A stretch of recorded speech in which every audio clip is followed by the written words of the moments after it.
Au cours de cette vidéo, je vais aborder la mise en œuvre des services de déploiement Windows. Ces services permettent de déployer des systèmes d'exploitation Microsoft de manière massive sur un réseau local dans une entreprise, par exemple pour faire des salles de déploiement, pour préparer des postes en vue de leur utilisation par les utilisateurs finaux. Donc l'idée de cette vidéo va être de présenter dans un premier temps l'installation des services de déploiement, puis la création d'une image master. Dans une vidéo suivante, j'aborderai la personnalisation d'une image master avec les scripts XML. Donc ici, on va procéder donc à l'installation des services de rôle euh, du service de déploiement Windows. Donc pour ça, sur mon serveur, je vais dans Gérer, ajouter les rôles et fonctionnalités comme toujours, suivant, sur mon serveur, et je descends un peu et je vais avoir ici Service de déploiement Windows. Je clique. J'ajoute les fonctionnalités par défaut, je fais suivant, je ne touche rien aux options additionnelles de fonctionnalités, suivant, je garde les deux options de serveur de déploiement et serveur de transport, suivant, et je fais installer. Je dois me munir de l'image ISO ou du CD, DVD d'installation du système d'exploitation qui m'intéresse. Donc dans cet exemple, je vais travailler avec un Windows 10, une édition d'avril 2020. Voilà, l'installation est terminée, c'est assez rapide en général, hein, ça prend moins de 5 minutes. Donc je fais fermer et je vais retrouver mon outil dans les outils de la console du serveur, service de déploiement Windows. Par défaut, mon serveur n'est pas configuré, il va falloir que je procède donc à sa post-configuration. Donc pour ça, je vais faire un clic ici. Je vois que mon serveur dispose d'un point d'exclamation qui m'informe qu'il n'est pas configuré. Pour le configurer, je dois faire un clic droit, puis configurer le serveur. Donc quelques prérequis. Donc le serveur est soit membre d'un domaine Active Directory, ça peut être un contrôleur de domaine, c'est notre cas aujourd'hui. Mais un serveur WDS peut également être un serveur totalement autonome qui n'a pas besoin d'Active Directory. Mais bien entendu, dans un tel cas, les machines qui seront déployées ne pourront pas par défaut être jointes à l'Active Directory.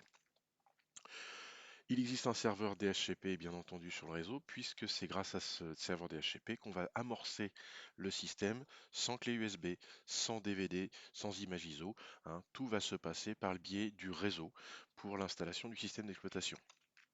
Un serveur DNS actif sur le réseau, c'est préférable puisque ça s'appuie beaucoup sur les noms de domaine. Donc, j'ai affaire ici à un contrôleur de domaine qui fait serveur DNS, donc tout va bien. Et le serveur dispose d'une partition NTFS sur laquelle stocker les images. J'attire l'attention sur la partition NTFS. Selon le nombre d'images de système d'exploitation souhaité, il faut une partition d'une taille suffisamment conséquente. Donc là, moi par exemple, sur mon serveur, je dois avoir à peu près 25 gigaoctets. Je vais regarder rapidement, peut-être un peu plus d'ailleurs. Oui, j'ai 28 gigas de disponible, presque 29, donc c'est parfait. Donc je fais suivant. Ici, j'ai bien affaire à un serveur intégré Active Directory, je ne prends pas l'option serveur autonome. Suivant. Et ici, il me demande de spécifier le chemin où vont se trouver donc l'installation des services de déploiement Windows et également les images. Donc moi, je vais choisir mon disque E. Hein, il est vraiment pas, je dirais, recommandé d'installer ça sur la partition C puisque ça peut vite saturer la partition C. Petite note également intéressante, le dossier Remote Install est totalement transportable. Dans l'idée, c'est que si par exemple notre serveur venait à être défaillant ou qu'on souhaitait déplacer le service WDS sur un autre serveur que notre contrôleur de domaine, il suffirait d'arrêter les services de déploiement Windows dans la gestion des services Windows, de faire un backup de tout ce dossier Remote Install, d'installer les services WDS, donc service de déploiement Windows, sur le nouveau serveur, d'arrêter également les services et de d'écraser le dossier de destination Remote Install et redémarrer les services. Donc ça permet vraiment une transportabilité sans difficulté du service de déploiement Windows. Alors à condition de rester dans la même version, bien entendu, c'est préférable. Donc ici, on fait suivant. Le serveur DHCP, donc il faut que le serveur DHCP soit effectivement opérationnel. Donc si le serveur est local, ils nous disent de ne pas cocher les deux cases, ce qui est notre cas. Donc par défaut, il les coche, donc tout va bien. Ici, faut-il répondre aux ordinateurs? Qu'est-ce que ça veut dire en fait? Ne répondre à aucun ordinateur client. Dans l'idée, un ordinateur va démarrer sans média d'installation, donc ni clé USB, ni DVD, ni quoi que ce soit, et va devoir démarrer sur le réseau. Si on reste dans la situation actuelle, à savoir donc ne répondre à aucun ordinateur client, l'ordinateur en question ne pourra pas amorcer son installation depuis le réseau. Répondre uniquement à des ordinateurs clients connus. Là, ça veut dire que l'ordinateur a été préalablement saisi dans la console de service de déploiement Windows et qu'auquel cas il est reconnu et il pourra être installé. Et enfin, répondre à tous les ordinateurs clients, connus et inconnus, quel que soit le statut de l'ordinateur, donc un ordinateur totalement déballé, neuf, n'ayant aucune information de saisie dans le serveur WDS, pourra bénéficier d'une installation en réseau. Donc, pour plus de simplicité, on va prendre donc cette dernière option pour le moment. Et on ne cochera pas exiger l'approbation de l'administrateur pour les ordinateurs inconnus. On pourrait le faire, mais là on n'en a pas besoin pour le moment. Suivant. Voilà, ici on a régulièrement un petit problème à la fin de l'installation. Je pense que c'est souvent lié à des machines virtuelles. Donc ici, hein, je suis avec un système VMware Workstation, donc ça peut parfois poser problème. Pas d'inquiétude, c'est tout à fait fréquent, donc on va corriger ça très très rapidement. Et quelque part, c'est pas plus mal. Terminé. Je me retrouve ici donc avec une console et un serveur, donc comme on le voit avec son petit logo qui n'est pas démarré. Il suffit simplement de faire un clic droit dessus, toutes les tâches, démarrer. OK, et là on voit le logo a changé, le serveur est démarré. Alors il est opérationnel, on va dire à 50%. Puisque quand on développe, donc on voit qu'on a des sous-catégories qui sont arrivées, mais qui pour l'instant sont vides. Voilà, c'est un cas particulier. Ce qui nous intéresse, ce sont surtout les deux premiers blocs. Lorsque l'on procède à l'installation d'un Windows à partir de Windows Vista, l'installation se déroule en deux phases. Une phase dite de démarrage, qui va permettre d'aller jusqu'au choix du système d'exploitation qu'on veut installer. Je parle notamment pour des versions clientes de Windows qui des fois disposent de plusieurs versions sur un seul et même DVD. Donc jusqu'à cette partie-là, et même juste après, la partie où on va pouvoir sélectionner le disque sur lequel on va installer le système d'exploitation. Ça, c'est la phase de démarrage. Après, on passe dans la phase installation à proprement parler du système d'exploitation. Donc ici, dans WDS, donc Windows Deployment Services, la version anglaise de service de déploiement Windows, on retrouve ces deux phases, image de démarrage, image d'installation. Pour ça, je vais faire une petite démonstration rapide. Je vais aller, euh, je vais commencer par ajouter un lecteur DVD à ma machine. Donc voilà, j'ai rajouté un lecteur DVD à ma machine que j'avais enlevé par mégarde. Donc j'ai ajouté un lecteur DVD dans lequel j'ai mis le DVD d'installation de Windows. Et on va aller y jeter un petit coup d'œil. Donc ici, donc voilà, ça c'est le contenu du DVD d'un Windows 10. Et dans ce contenu de DVD, eh bien, on va retrouver nos deux phases d'installation. Je vais dans Source et je vais récupérer les deux plus gros fichiers. J'en ai un ici qui bizarrement s'appelle boot.wim, donc démarrage.wim. Et le deuxième plus gros, qui est vraiment beaucoup plus gros fichier, qui est un peu plus loin, il faut juste que je remette la main dessus. J'ai dû aller un peu vite. Voilà, il est là. Il s'appelle install.wim. Donc j'ai bien boot.wim, install.wim. Et j'ai dit que dans mon processus d'installation que je retrouvais ici, j'avais des images de démarrage, boot.wim, et des images d'installation, install.wim. Donc, pour que mon système puisse démarrer par le réseau, il va d'abord falloir que j'ajoute une image de démarrage. Donc je vais aller chercher dans l'image de démarrage, je vais faire un clic droit, ajouter une image de démarrage. Et je vais aller chercher mon fichier sur mon DVD d'installation. Dans source, mon fichier boot.wim. Vous voyez, il me propose que les deux fichiers .wim. Donc là, c'est une image de démarrage que je cherche, donc boot.wim. Suivant, il me propose un nom qui s'affichera donc dans mon menu. sur WDS. Donc Microsoft Windows Setup 64 bits. Bon, bah, c'est pas mal. Moi, je vais laisser ça, ça me convient. Donc là, un résumé de ce qu'il va faire. Suivant. Et là, il va m'ajouter l'image de démarrage. Ça prend quelques secondes normalement. Voilà, donc on voit que ça va relativement vite. Hop, je vois ici maintenant, j'ai une image de démarrage. Alors, chose qu'il faut quand même bien prendre en considération, c'est que dans l'état actuel des choses, mon serveur commence à être opérationnel. On est capable de démarrer sur un système en réseau, mais par contre, on ne pourra rien installer. C'est-à-dire qu'en fait, je vais avoir un système de démarrage, puis au moment où il faudra choisir une image d'installation, il me dira aucune image d'installation Windows valide trouvée, un truc dans le genre.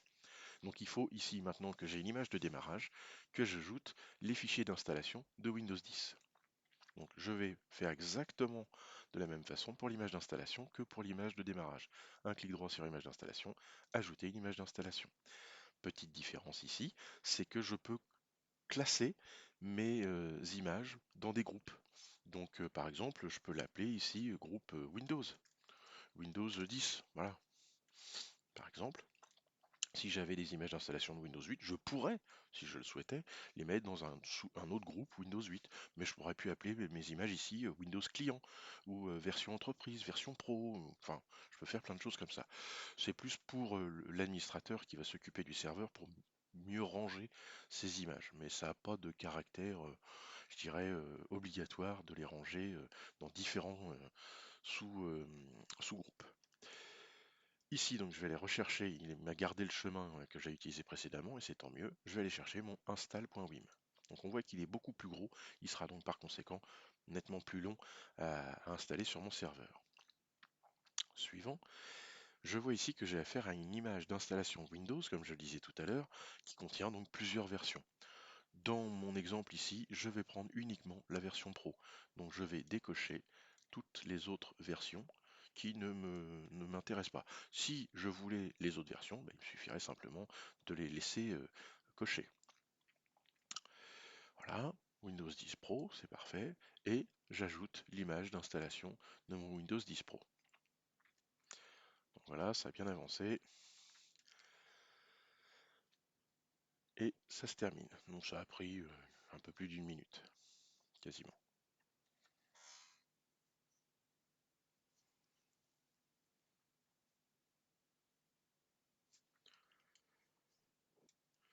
Voilà, c'est terminé. Je fais terminer ici. Et je dispose donc d'une installation de Windows 10. Une image de démarrage de Windows 10, de Windows, d'ailleurs il ne me dit pas Windows 10, il me dit Windows Setup 64 bits, qui sera compatible donc avec toutes les installations Windows 64 bits. Si j'ajoutais une image d'installation ici 32 bits, on ne la verrait pas. C'est pas possible. Et inversement, normalement, si j'ai une image de démarrage en 32 bits, je ne verrai pas d'image d'installation 64 bits pendant le processus d'installation de Windows. Voilà, normalement, j'ai un système qui est désormais opérationnel pour commencer à pouvoir installer un Windows 10 par le réseau. On va tester ça tout de suite avec une nouvelle machine virtuelle. Donc, nouvelle machine virtuelle,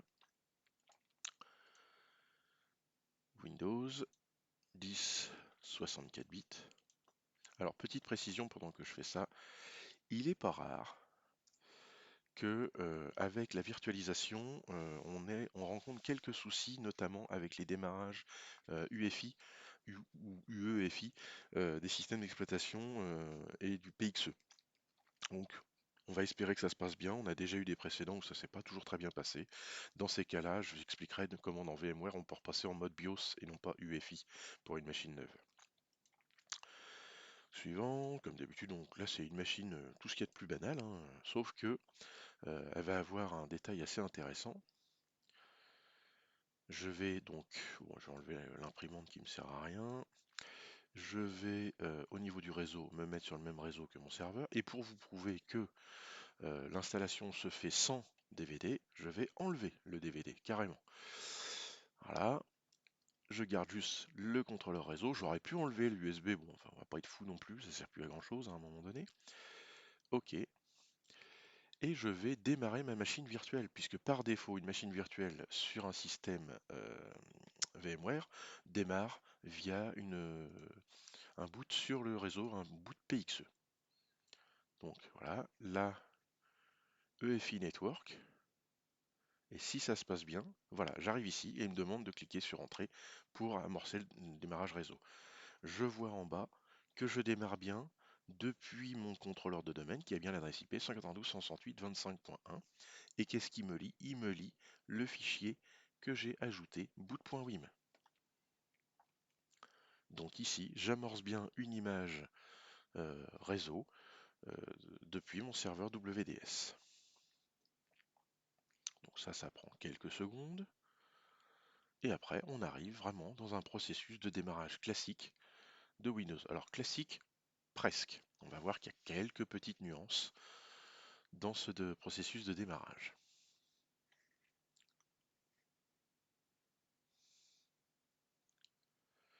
Donc, voilà, donc on voit déjà le menu d'installation par rapport à une installation classique Windows via DVD ou clé USB. Déjà ici, il est légèrement différent. Hein, il y a vraiment, enfin la présentation n'est pas tout à fait la même. Donc ici, bah, je reste sur le français. Hein, je ne vais pas choisir 50 000 langues et je vais faire suivant. Et là, il me demande de m'authentifier. Mais m'authentifier sur quoi? Eh bien, en fait, je vois en haut connexion à serveurad.tssr.dom.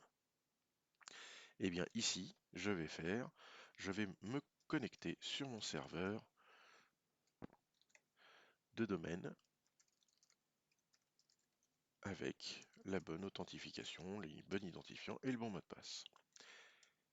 Et quand je valide, je vois une seule image disponible, à savoir celle qui est présente sur mon serveur. Alors, petite précision importante dans l'état actuel des choses qu'il ne faut pas oublier à l'avenir, c'est que je vais modifier une toute petite option sur mon serveur ici pour éviter que ma machine soit jointe immédiatement au domaine.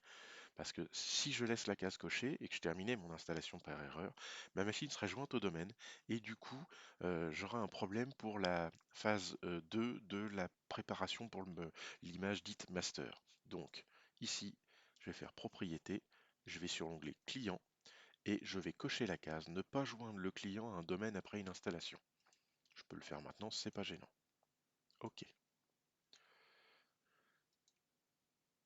Je retourne sur mon client, ici, et puis là, pour le coup, je me retrouve avec une installation Windows totalement classique.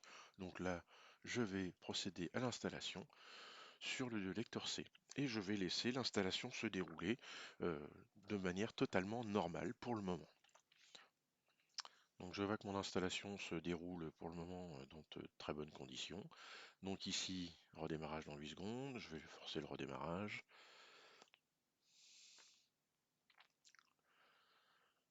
Là, je ne boote plus sur le PXE puisque ma machine VMware a détecté qu'il y avait un système d'exploitation qui était installé et ça continue son processus d'installation.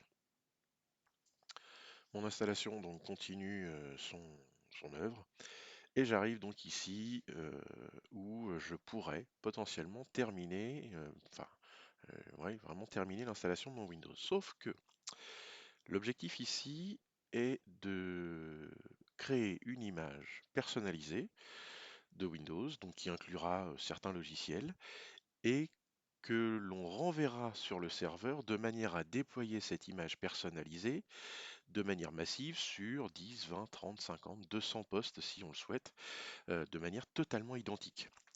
Donc, à partir de cet instant, je vais rentrer dans un mode spécial de Windows qui s'appelle le mode audit. Pour faire ça, il suffit donc à cette fenêtre-là, hein, de faire la combinaison de touches CTRL, SHIFT ou MAJ comme on appelle ça, donc c'est la petite touche qui permet de passer en lettres capitales, et F3. Mon poste va redémarrer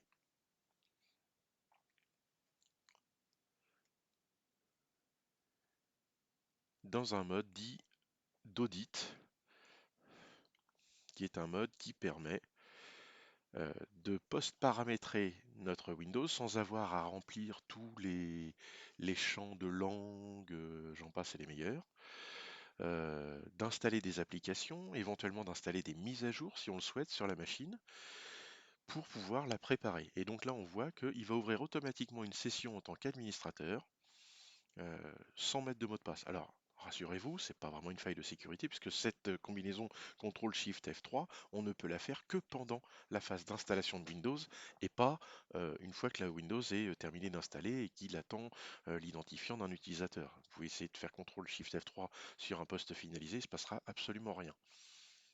Donc là, ma session va s'ouvrir en tant qu'administrateur, donc c'est la première fois qu'elle s'ouvre, donc elle va être un petit peu plus longue que d'habitude.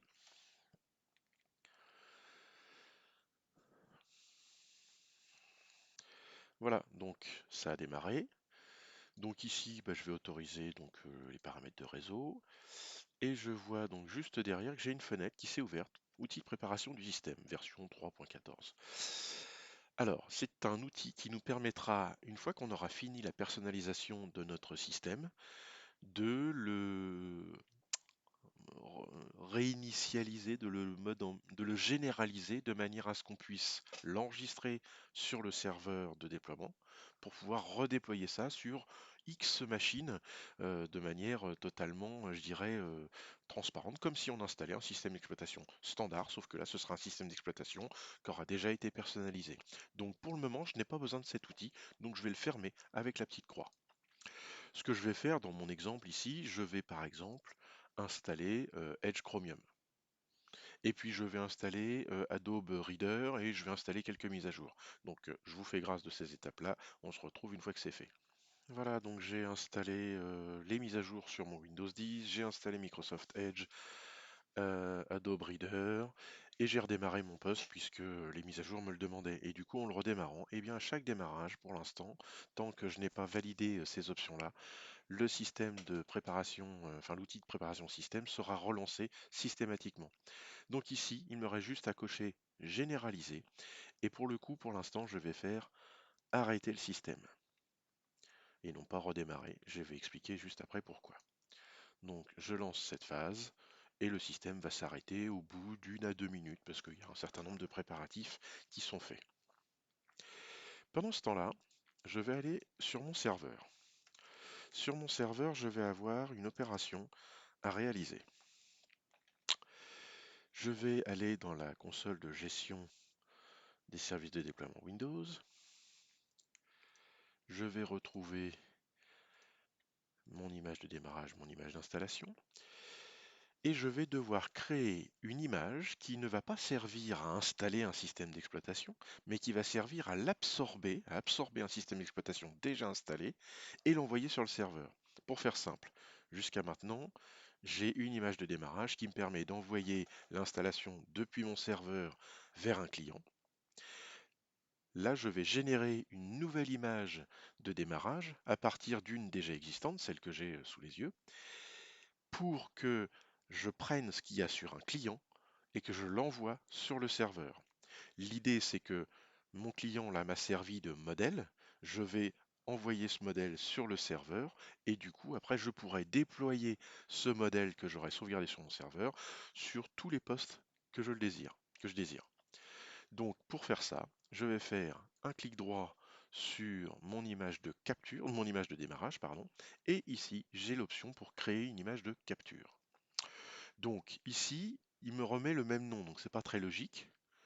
Donc je vais l'appeler capture, hein, ou la Zapture, capture. Et je vais faire la même chose en dessous pour la description de l'image. Capture 64 bits. Emplacement et nom du fichier. Donc en fait, c'est pas un fichier qui existe, c'est un fichier qu'on va créer. Donc ici, je vais faire parcourir. Je vais le mettre dans mon dossier remote install boot 64 parce que c'est une image en 64 bits et je vais l'appeler ici capture. Et je fais ouvrir bizarrement, mais c'est comme ça. Voilà, donc là, ma fenêtre est opérationnelle. Ici, je fais suivant. Et donc ici, il va me générer euh, une image de capture à partir d'une image de démarrage. Donc en fait, c'est une image dont les menus qui étaient au départ des menus d'installation vont être complètement modifiés pour devenir des menus je dirais de backup de mon système d'exploitation déjà installé. Donc on se retrouve à la fin de cette extraction qui est en général assez longue. Après de longues minutes, l'image de capture a donc été créée. Maintenant, il faut penser à ajouter une image au serveur de déploiement, parce qu'en fait, il l'a créé, donc il crée le fichier capture.wim, mais bizarrement, il l'intègre pas automatiquement sur le serveur de déploiement Windows. Donc c'est un petit peu bizarre. Donc on coche la petite case et on fait terminer. Donc là, il nous met le chemin de notre fichier .wim qu'on vient de générer. Suivant. Donc là, il nous dit bien que c'est une image de capture et on peut effectivement capturer, donc la rajouter dans le menu de notre serveur. Ça, c'est une étape qui va normalement relativement vite. Voilà, donc ça vient de se terminer.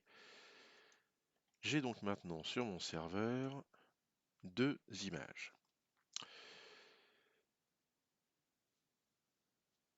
J'ai une image d'installation qui permet de transférer une image d'install depuis mon serveur vers une machine vierge. Et je dispose également d'une image de capture qui va me permettre de sauvegarder, de capturer une machine installée, donc qui sert de modèle, et je vais sauvegarder cette machine vers le serveur. Donc il y a une image qui va du serveur au client, ça c'est l'image setup, et l'image capture qui va du client au serveur.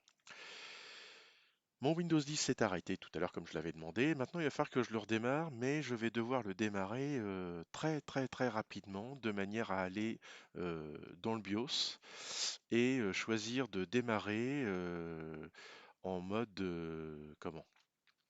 En mode réseau. Alors, soit aller dans le BIOS, soit aller choisir un mode de démarrage sur le réseau. Alors, comme je suis sur une machine virtuelle, je vais prendre une petite précaution, je vais faire un snapshot.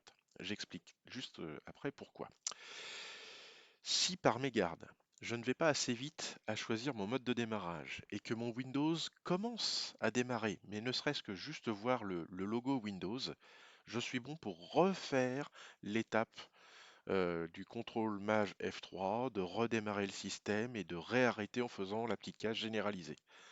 Donc c'est un peu une perte de temps. Donc là, en faisant ce petit snapshot, ça me permet de revenir à l'état actuel de ma machine sans trop de difficultés.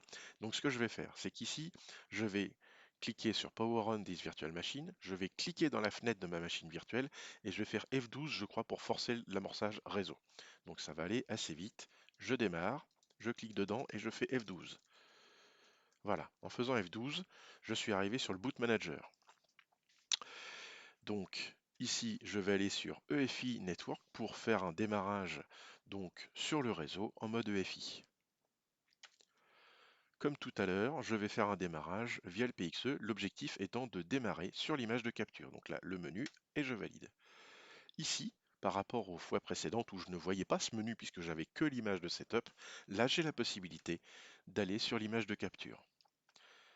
Je fais suivant et je démarre ici sur l'image que j'ai générée juste avant.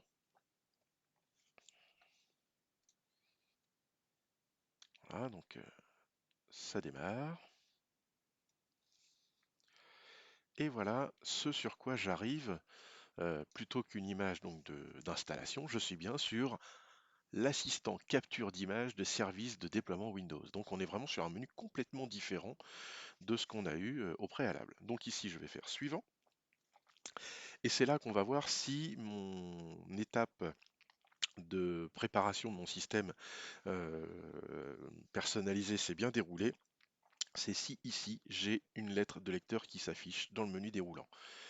Donc j'ai bien le volume C que je vais pouvoir capturer. Donc c'est le volume C de ma machine modèle, de mon master, hein. Je suis toujours sur mon image de machine qui a démarré tout à l'heure.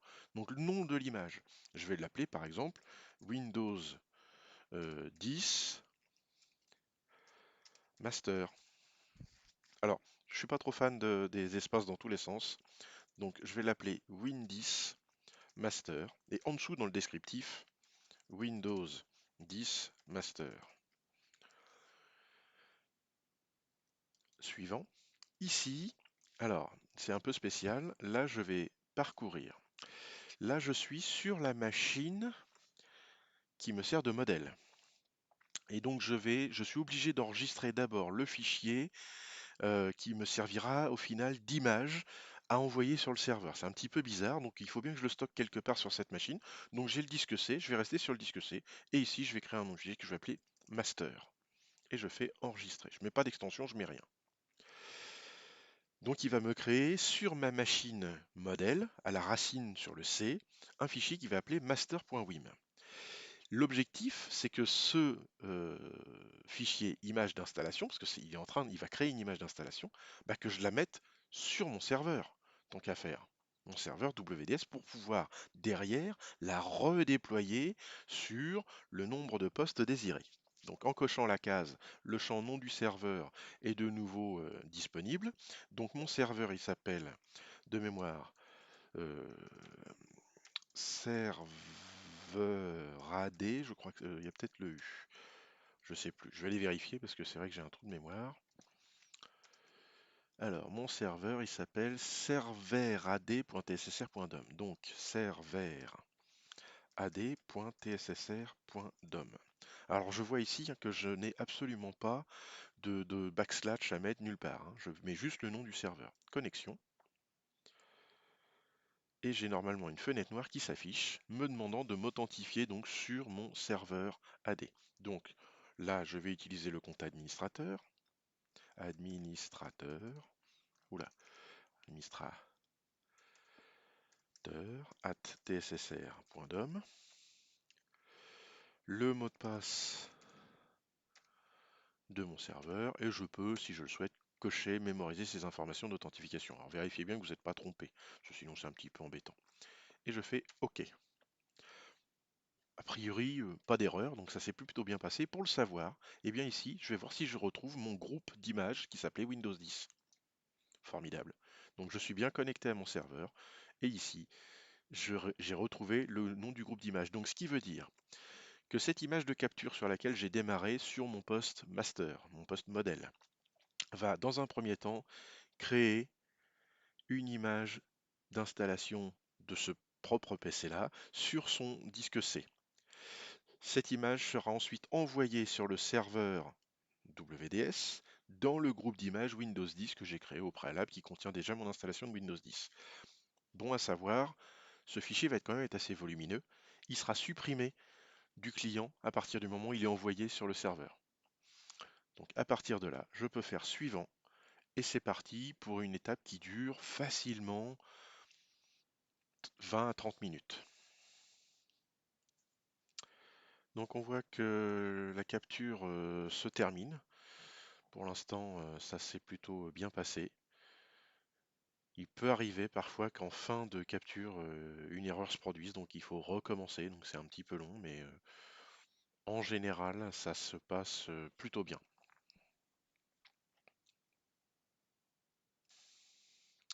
Voilà, a priori tout s'est bien déroulé, l'opération est terminée, l'image d'installation a été créée. Donc là ici, je vais faire terminer et je vais immédiatement arrêter ma machine dès que je vais avoir le logo VMware. Voilà, là j'arrête ma machine. Je retourne sur mon serveur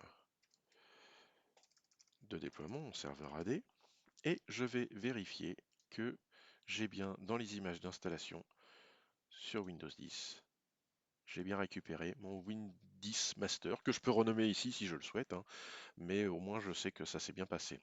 Donc si je veux le vérifier, eh bien il ne me reste plus qu'à créer une nouvelle machine virtuelle. Suivant, suivant, donc un Windows 10 64 bits toujours. Hein, suivant, terminé, finish. Comme pour la précédente, je ne vais je vais modifier le réseau. Si je veux, donc pour s'en assurer, j'enlève le lecteur DVD, j'enlève l'imprimante, ça me sert pas à grand chose. Et je vais démarrer cette machine virtuelle. Toc. Donc démarrage en EFI sur le réseau.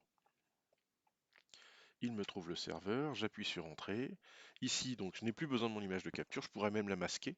Je vais le faire juste après pour qu'on voit. À la limite, hein, je vais même le faire maintenant pour qu'on voit effectivement. Donc là, je vois mes deux images sur mon client.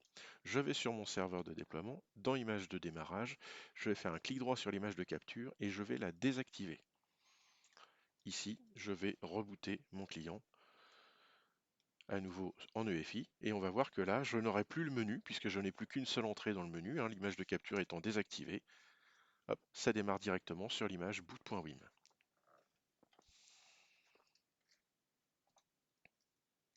Voilà, donc ça démarre.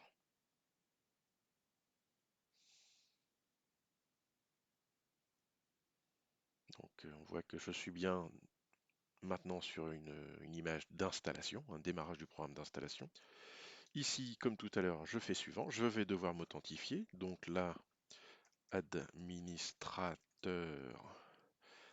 tssr.dom et le mot de passe.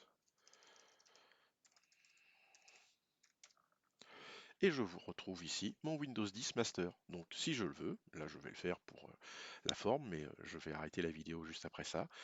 Je vais donc pouvoir dérouler l'installation de mon image qui m'a servi de modèle sur un nouveau client et elle disposera à la fin donc d'Adobe Reader, des dernières mises à jour et de Edge Chromium. Par contre, on voit que j'ai toujours eu à m'authentifier sur le serveur. Ici, il faut que je spécifie le disque de destination. Enfin, c'est quand même relativement lourd à faire. Donc, dans la vidéo suivante, je vais montrer comment on peut euh, automatiser l'intégralité du déploiement du Windows 10 jusqu'à la jonction au domaine. Voilà, c'était donc une vidéo qui permettait de comprendre la mise en œuvre d'un serveur de service de déploiement Windows, donc WDS, la création d'une image master, l'upload de cette image sur le serveur et la réutilisation de cette dernière sur une machine vierge.